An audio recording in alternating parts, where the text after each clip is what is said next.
தூத்துக்குடி, தென்காசி, கன்னியாகுமரி மாவட்டங்களுக்கு கட்டணமின்றி அரசு பேருந்துகளில் நிவாரணப் பொருட்களை அனுப்பலாம் என்ற முக்கிய செய்தியை பார்த்துக் கொண்டிருக்கிறோம். விவரங்களை பெற இணைகிறார் எமது செய்தியாளர் தாயுமானவன். தாயுமானவன், வணக்கம். தற்பொழுது இந்த முக்கிய செய்தி தொடர்பான முழு விவரங்கள் என்ன, பதிவு செய்யுங்க. கடந்த சில தினங்களாக பெய்த தொடர் கனமழை எதிரொலியின் காரணமாக தென் மாவட்டங்கள்ல கடுமையான வெள்ளப்பெருக்கு என்பது ஏற்பட்டிருக்கக்கூடிய நிலையில் பொதுமக்களுடைய இயல்பு வாழ்க்கை என்பது ஸ்தம்பித்திருக்கிறது. பல்வேறு சாலைகள் முழுமையாக வெள்ள நீர் வடியாத ஒரு சூழல்ல பொதுமக்களுடைய இயல்பு வாழ்க்கை என்பது திரும்ப முடியாத ஒரு சூழலே தொடர்கிறது.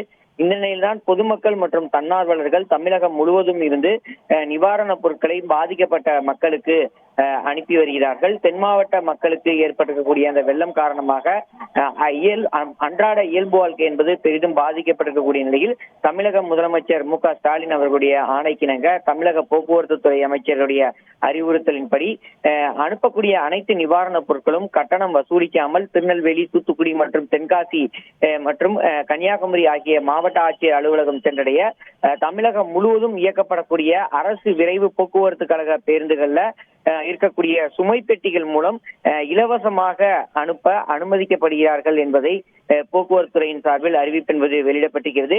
குறிப்பாக தமிழகம் முழுவதும் இயங்கக்கூடிய அரசு விரைவு போக்குவரத்து கழகத்திற்கு கீழ் இயங்கக்கூடிய பேருந்துகள்ல சுமை பெட்டிகள் என்பது இருக்கின்றன. அந்த லக்கேஜ் பாக்ஸுகள்ல சம்பந்தப்பட்ட மாவட்டங்களுக்கு அனுப்ப வேண்டிய நிவாரணப் பொருட்களை மற்ற மாவட்டத்தை சேர்ந்த அவர்கள் பயன்படுத்திக் கொள்ளலாம் என தகவல் என்பது வெளியிடப்பட்டிருக்கிறது. குறிப்பாக இலவசமாக பயன்படுத்திக் கொள்ளலாம் எனவும் போக்குவரத்து துறையின் சார்பில் வலியுறுத்தப்பட்டிருக்கிறது. இதே போல திருச்செந்தூர் உட்பட சுற்றுவட்டார பகுதிகளில் பல மக்கள் இன்னமுமே சிக்கியிருக்கக்கூடிய நிலையில் பாதிக்கப்பட்டிருக்கக்கூடிய மக்கள் மீண்டும் அந்த சொந்த ஊருக்கு திரும்புவதற்கு வசதியாக அரசு போக்குவரத்து துறையின் சார்பில் இலவசமாக சிறப்பு பேருந்துகள் என்பது இயக்கப்பட்டு வருவதாகவும், குறிப்பாக மதுரை, திருச்சி மற்றும் சென்னை உள்ளிட்ட முக்கிய நகரங்களுக்கு இந்த சிறப்பு பேருந்துகள் இயக்கப்பட்டு வரும் நிலையில் அவற்றில் இலவசமாகவே பாதிக்கப்பட்ட பயணிகள் பயணம் செய்யலாம் என போக்குவரத்து துறை உத்தரவை வழங்கியிருக்கிறது. விவரங்களுக்கு நன்றி தாயுமானவன். செய்திகளை உடனுக்குடன் தெரிந்து கொள்ள உடனே சப்ஸ்கிரைப் பண்ணுங்க.